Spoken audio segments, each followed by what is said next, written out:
In the history of fitness, few people were as respected as the late Dr. Ken Leistner. To understand the big change in strength training in the 1980s, you have to understand him. He was a keen observer who saw what was coming. He wasn't just a coach or a writer. He was an expert in many things about the iron game. This made his words very important. His life's work was a warning about a time when looking strong became more important than being strong. To his followers, he was just Dr. Ken. But looking back, he was like a visionary in the weight room. He warned that good strength training was fading away, but the fitness business, wanting to make money, ignored him. And Leistner was believable because he was an expert in many different but related areas. He earned the name Dr. Ken when he became a doctor of chiropractic in 1980. This degree gave him a deep medical understanding of muscles, bones, and how the body moves. This education made him different from other gurus who only had stories. But his knowledge wasn't just from books. It came from decades of tough, real-world experience. Leistner was a powerlifter and a college football player. These experiences taught him what it really takes to be strong and build a tough body. Before becoming a chiropractor, he got a master's degree in education and worked as a teacher and high school football coach. In 1990, his football team won a championship. This was thanks to a strength program he started back in the late 1960s, one of the first of its kind. He also worked with the tools of the trade. In the 1970s, he worked for big equipment companies, doing everything from welding to helping design new machines. He even worked for a time with Nautilus founder Arthur Jones. Later, from 1992 to 1998, he and his wife Kathy, a champion lifter herself, ran the famous Iron Island gym in New York. Iron Island was a top gym for serious lifters at a time when most gyms were becoming more like social clubs. He even trained famous people like Regis Philbin and Frank Zappa.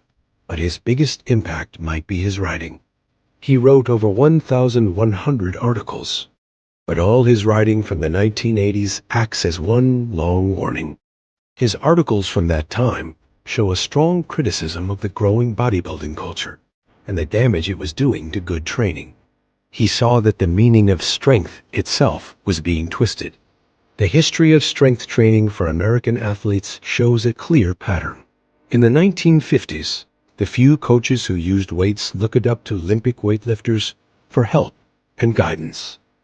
Lifts like the clean, snatch, and squat were the basics of early programs. In the 1970s, as powerlifting got popular, the focus shifted to the bench press, squat, and deadlift. But the 1970s and 1980s brought a new bodybuilding craze. He noted that sports coaches started buying full sets of machines, sometimes just to look up to date, even if they didn't know how to use them properly. This led to weak training plans, where everyone does a bit of everything without a clear goal. The result was the Hollywood muscle athlete, who looks impressive, but isn't actually that capable in their sport. The goal became building bigger muscles, especially mirror muscles, instead of building better movement and more power for their sport. Leistner was strongly against this bodybuilding trend. He disliked that coaches were using too many different exercises and ideas without a clear purpose, forgetting that the main goal is to make athletes extraordinarily strong.